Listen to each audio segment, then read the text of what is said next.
가장 큰 선물을 받은 사람이라는 제목으로 누가복음 7장 11절에서 17절까지 말씀을 중심으로 하나님의 은혜를 나누고자 합니다. 이 나인이라는 성의 이름의 뜻은 즐거움, 그런 뜻이 있습니다. 즐거움. 근데 즐거워야 될 이 성의 이름에 반대되는 최고 슬픈 일이 오늘 우리가 읽은 본문에서 나와 있습니다. 이 성의 위치는 나사렛에서 남동쪽으로 약 10km 정도 떨어진 수넴 지방과 모래 언덕 사이에 작은 헬몬산이라는 비탈에 위치하고 있는 도시로 오늘날도 현존하고 있는 도시입니다. 본래는 이제 네인으로 불리우는 작은 마을로 요즘도 불려지고 있습니다. 당시 이곳으로 올라가자면 좁은 급경사로 이루어진 지대를 통과해야만 했는데 그 길 양편에 무덤과 같은 굴들이 있어서 여기에 장사 지내려고 나인이라는 성에서 나와서 나인성 과부의 장례 행렬을 우리가 볼 수 있는데, 오늘 본문에서는 이 장례 행렬과 예수님이 부딪히는 모습을 보여주고 있습니다. 그 후에 예수께서 나인이라는 성으로 가실 때 제자들과 많은 무리가 예수님과 동행했습니다. 이 중에 하나는 예수님이 백부장의 종을 말씀으로 고치시고, 그러한 역사를 본 이 많은 사람들이 예수님을 따라오기 시작했어요. 또 예수님이 이라면 어떤 이적을 보이실까? 어떤 기적을 우리에게 보여주실려나? 이런 기대감을 갖고 예수님을 따라왔던 거죠. 반대편에서는 세상에 이것보다 더 슬픈 여인이 있을 수가 없어요. 어떤 여인입니까? 성문에 가까이 이르실 때 사람들이 한 죽은 자를 메고 나오니, 이 죽은 자의 프로필에 대해서 12절 말씀하겠습니다. 이는부터 우리 같이 읽어볼까요? 시작. 이는 한 어머니의 독자요. 그의 어머니는 뭐라고요? 과부라. 그 성에 많은 사람도 그와 함께 나오거늘. 이 여자가 정말 기구한 인생이죠. 이 아들을 언제부터, 어렸을 때부터 유복자인지 어쩐지는 모르지만 아주 어렸을 때부터 이 아들만 보고 키운 거예요. 근데 이 여자는 남편이 없는 여자 혼자 사는 과부예요. 아들만 혼자 키우는 거예요. 뭐 이 아들이 아들이기도 하지만 남편처럼 여기면서 사는 거죠. 이 아들에게 온 소망이 있어요. 딸도 없어. 이 사람, 이 아들 죽은 청년은 완전히 독자예요. 과부의 독자입니다. 참 기구하죠. 이것보다 더 슬픈 일이 없어요. 성경에서는 이 나인성 과부의 아들 사건, 청년의 사건을 누가복음만이 유일하게 기록하고 있습니다. 그래서 많은 신학자들이 누가복음을 일컬어 여인복음이다라고. 여인복음. 여인들의 복음이다. 여인들이 예수님을 만난 복음의 역사, 예수님을 만나고 새롭게 된 역사가 누가복음에 가득합니다. 여자들은 마음이 울적하고 그러실 때 누가복음을 읽으시면 큰 은혜가 있습니다. 이 여자들을 찾아오신 이 주님이 오늘 또 저와 여러분과 함께 계시는 주님이신 것을 믿으시기 바랍니다. 그러니까 이 즐거워야 될 성읍에 가장 슬픈 소식이 임한 거죠. 가장 슬픈. 가장 큰 슬픔은 아마 자녀를 잃은 여자의 슬픔이 아닌가 싶습니다. 그것도 남편이 있는 것도 아니에요. 남편도 없이 독자 외아들 그거 하나만 키웠는데 그 외아들이 죽은 것입니다. 기가 막힌 처지의 여인이죠. 그래서 그 성에 많은 사람들도 함께 나왔어요. 그리고 지켜보는 사람들, 애곡하는 여인의 슬픈 울음소리, 이것이 저쪽에서 가득하게 들려와요. 이쪽에서는 웅성웅성거리는 생명의 소리로 충만해져 있죠. 그 앞에 예수님이 계시고, 상대편 앞에서는 이 세상에 가장 슬픈 여인, 이 여인이 울면서 눈물을 흘리며 마주오고 있는 것이죠. 그리고 이 생명의 반열에 함께하는 들뜬 소리로 북적거리는 사람들이 드디어 부딪혔습니다. 인생이 이렇지 않습니까? 나는 너무나 힘든데 다른 사람들은 너무 행복해 보이는 거예요. 명절이 되었습니다. 나는 울적하고 눈물이 나는데 다른 사람들은 다 즐겁게 웃고 세뱃돈 받고 세뱃돈 주는 기쁨에 충만해 있는 것 같아요. 세상에 나만 혼자 외롭고 세상에 나만 혼자 슬픈 것 같지 않습니까? 나만 혼자 돌아서서 없는 빈자리를 보고 눈물을 흘리고 있지 않습니까? 우리는 이제 구정을 지난 지 일주일이 채 되지 않았습니다. 이런 시기에 우리의 슬픔을 한번 돌아볼 필요가 있습니다. 누구에게도 말 못할 슬픔, 생각만 하면 눈물이 나는 그런 슬픔 가운데 있으십니까? 오늘 이 여인을 만나 주신 예수님을 더 깊이 만나는 은혜가 있기를 주님의 이름으로 축원합니다. 나는 죽을 듯이 아픈데 세상은 건강하고 나는 울고 있는데 세상은 웃고 있고 누가 이 슬픔을 끝내고 나로 다시 웃게 할 수 있나? 가끔 제가 이렇게 TV를 이렇게 보거나 인터넷을 이렇게 들어가서 보면은 특별히 코미디언들 있잖아요. 개그맨들의 간증이나 이런 걸 제가 가끔 들어요. 근데 그 사람들의 가장 마음 아픈 이야기가 뭐냐면 집에는 지금 난리가 나고 집에는 뭐 우환이 그치지 않아가지고 웃을 수가 없는데 TV 프로그램 나가서는 자기는 웃어야 된다는 거예요. 거기서는 웃겨야 된다라는 거예요. 그래서 거기서 웃기고 나오면서 운다라는 거예요, 자기는. 그러면서 그 코미디언들이 뭐라고 얘기하냐면 웃는 게 아니라는 거예요. 웃는 게 아닌 거예요. 그렇지 않습니까? 우리가 겉으로는 웃는데 속으로는 지금 근심, 걱정이 가득해. 여러분 와서 지금 예배 자리에 앉아 있는데 속으로는 너무 슬프고 속으로는 너무 답답하고 근심되고 그 일만 생각하면 한숨이 절로 나는 그런 슬픔 가운데 거하지는 있지는 않습니까? 이게 인생이라는 거예요. 정말로 안타까운 거죠. 그런데도 놀랍게 이러한 인생들 가운데 최고의 선물이 드디어 언박싱, 박스를 풀고 드디어 개봉되기 시작합니다. 성경은 이렇게 얘기합니다. 12절. 이는 한 어머니의 독자여 그의 어머니는 과부라. 이 여인에게 가장 큰 선물은 뭘까요? 죽은 아들이 살아나는 것이죠. 이것보다 더 큰 선물이 있을까요? 이 여인에게 무슨 선물을 주어야 이 여인의 마음이 풀릴까요? 루이비통 백을 갖다 주면 마음이 풀릴까요? 향수 샤넬을 갖다 선물을 하면 이 여자의 마음이 풀어질까요? 이런 것으로는 이 여자의 마음을 기쁘게 할 수가 없는 것이죠. 여기 그 선물이 여인이 그렇도록 바라던 선물이 드디어 개봉되기 시작합니다. 13절 같이 초반만 읽을까요? 시작. 주께서 과부를 보시고. 선물은 주님이 우리를 보시는 데서부터 시작됩니다. 따라서 한번 해봅시다. 주님이 날 보고 계신다. 이제 선물이 풀려지기 시작하는 거예요. 주님이 나를 보실 때부터 선물이 풀려지고 개봉되기 시작하는 거예요.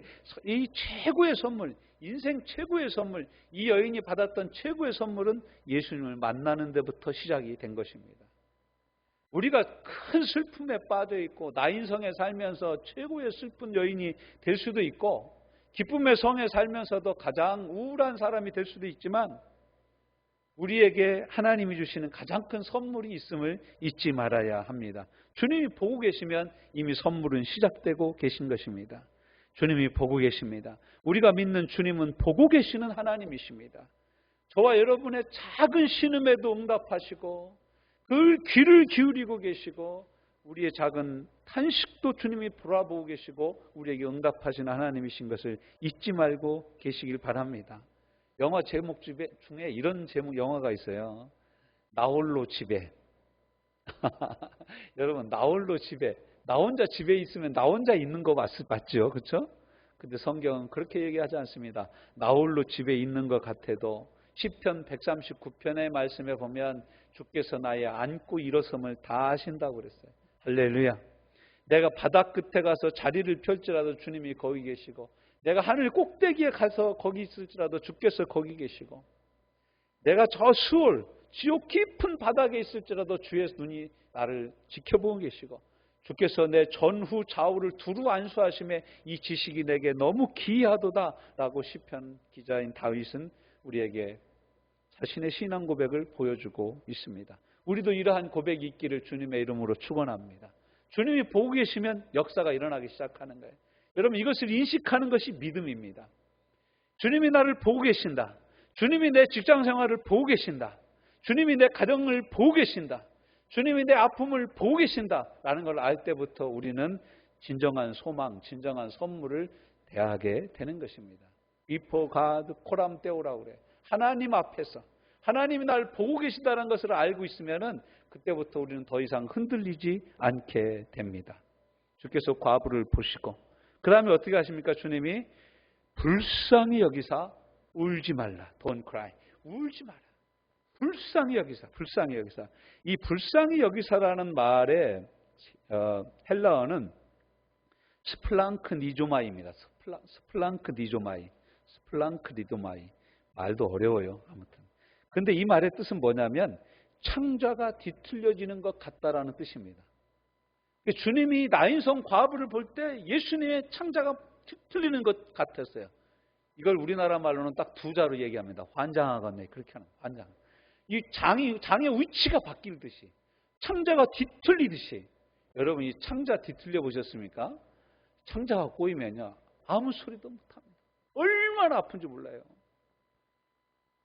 여러분이 밥 먹고 소화 잘 되고 화장실 잘 가니까 아무 염려 없이 근심 걱정 없이 살아가지만 이 장이 한번 꼬이잖아요. 여러분 아무 말도 못합니다. 그런데 예수님이 이런 아픔을 느끼신 거예요. 누구를 보고?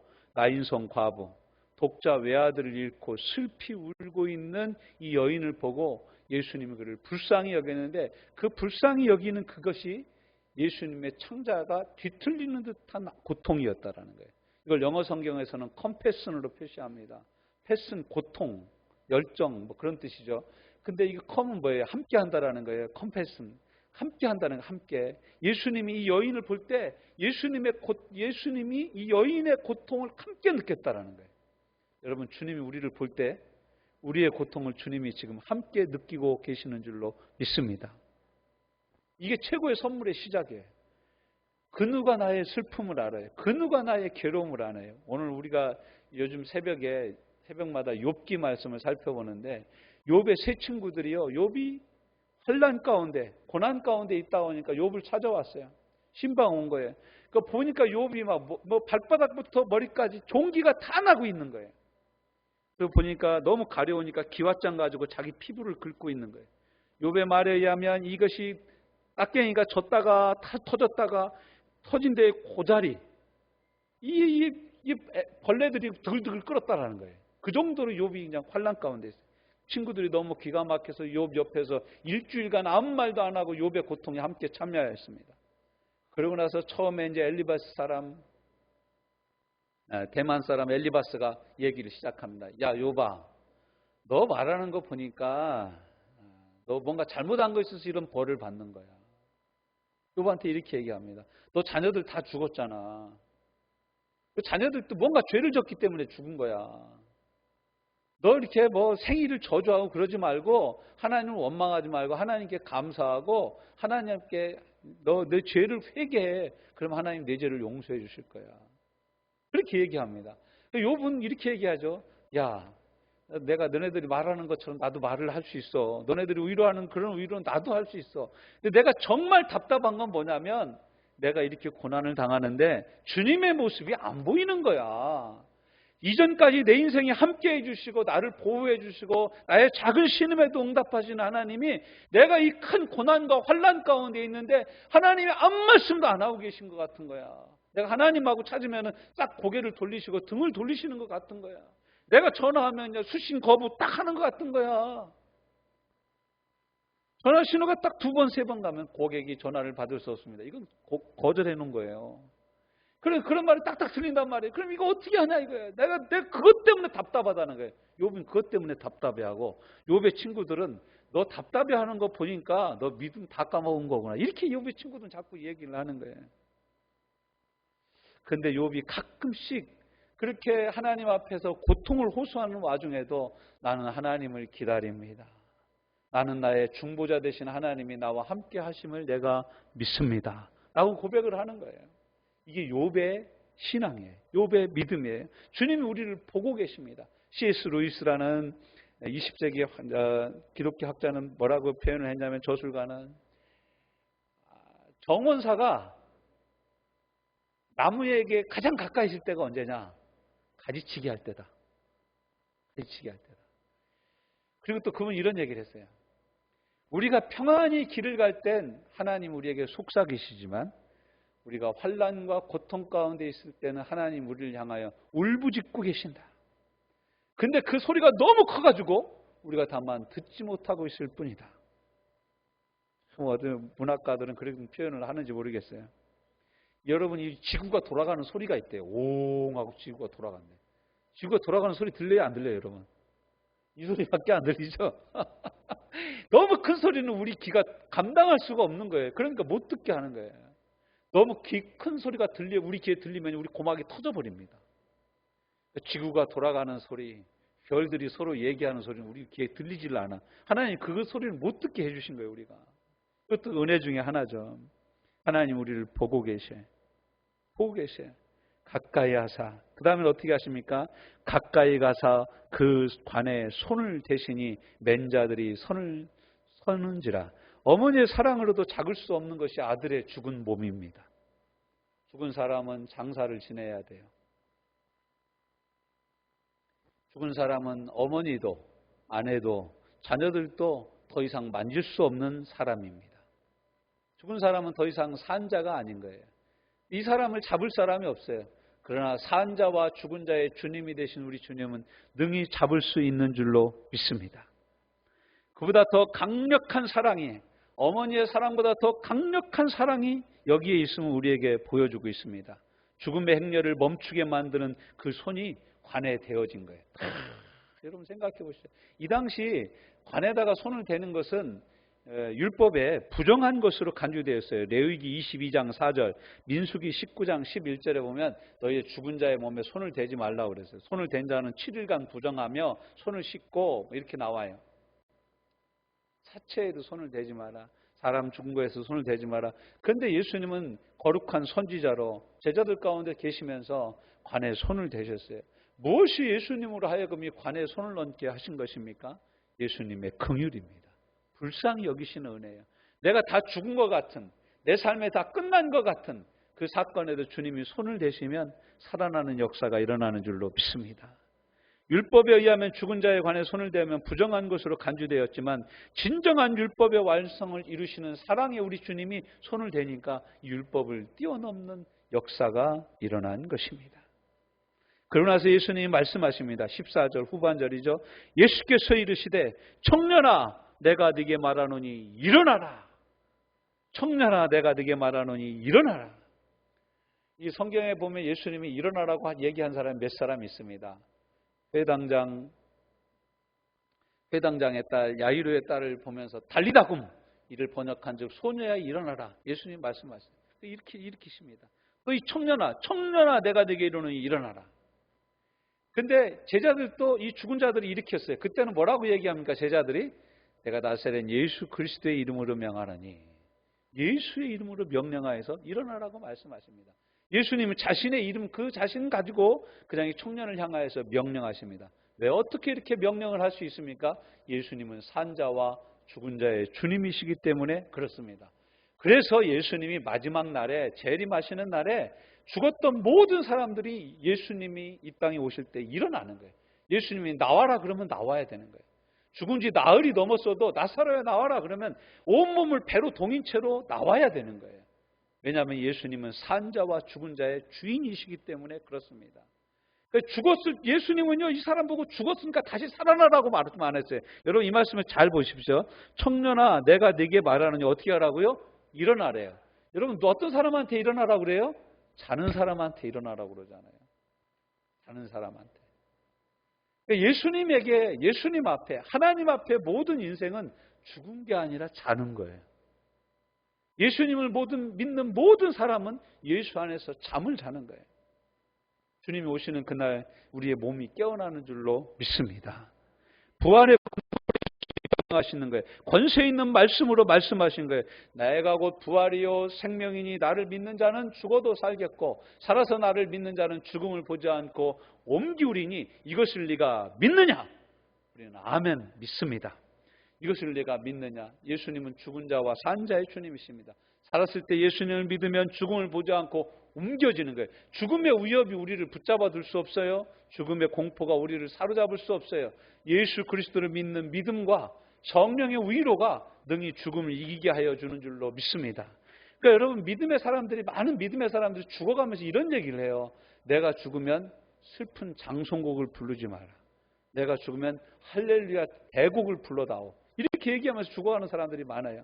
신령한 사람들은 죽어갈 때 하나님이 천군 천사를 보내서 지금 내 옆에 있다라고 말합니다. 나를 위해서 울지 말아라고 얘기합니다. 여러분, 우리는 죽는 것이 아니에요. 이 세상의 죽음과 다른 것이에요.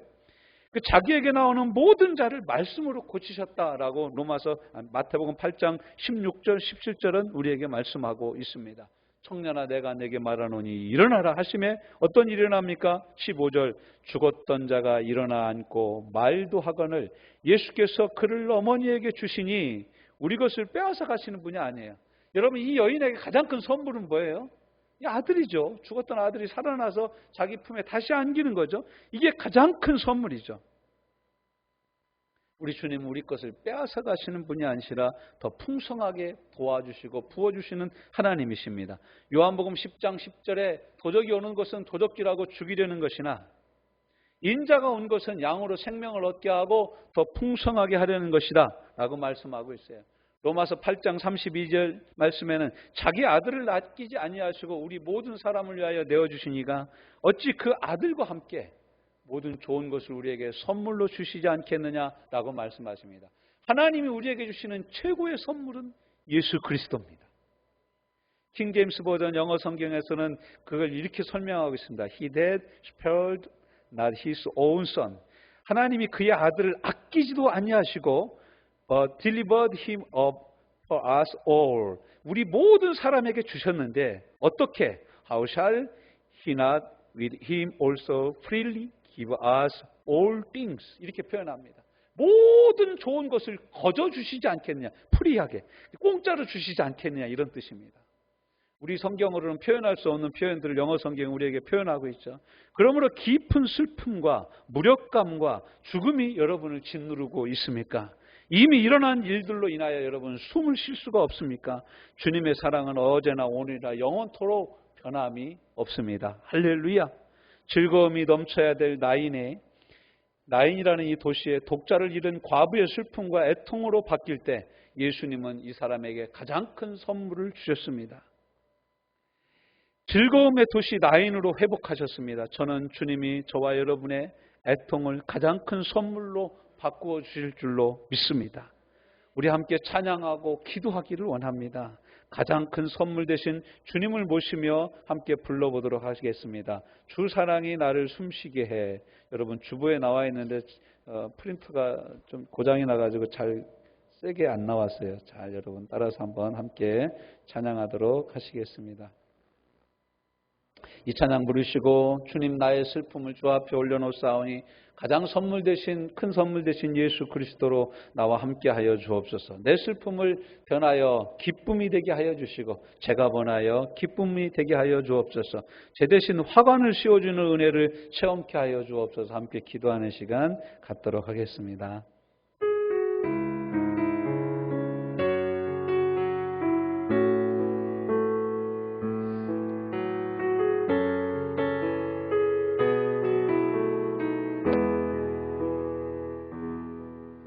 그 사랑이 나를 숨쉬게 해. 세상 그 어떤 어려움 속에도 주 은혜로 나를 돌보시며 세상 끝날까지 지켜주시네. 주 사랑이 나를 이끄시네. 내가 갈 수 없는 그곳으로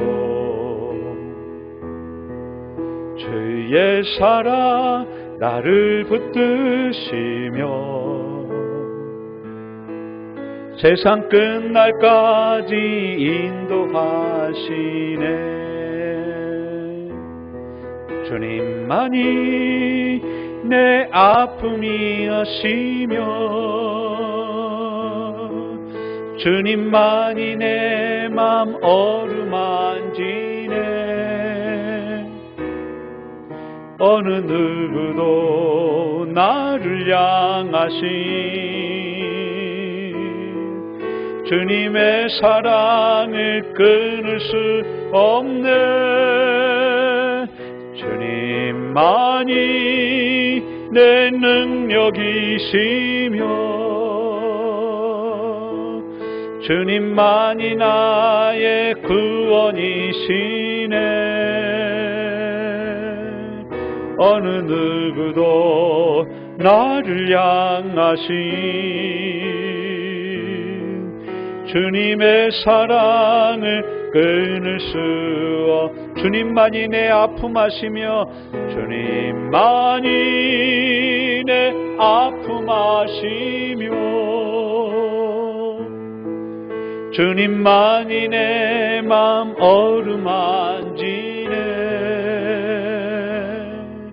어느 누구도 나를 향하신 주님의 사랑을 끊을 수 없네. 주님만이 내 능력이시며 주님만이 나의 구원이시네. 어느 누구도 나를 향하신 주님의 사랑을 끊을 수 없네. 우리 함께 오늘 말씀 묵상하며 함께 통성으로 기도합니다.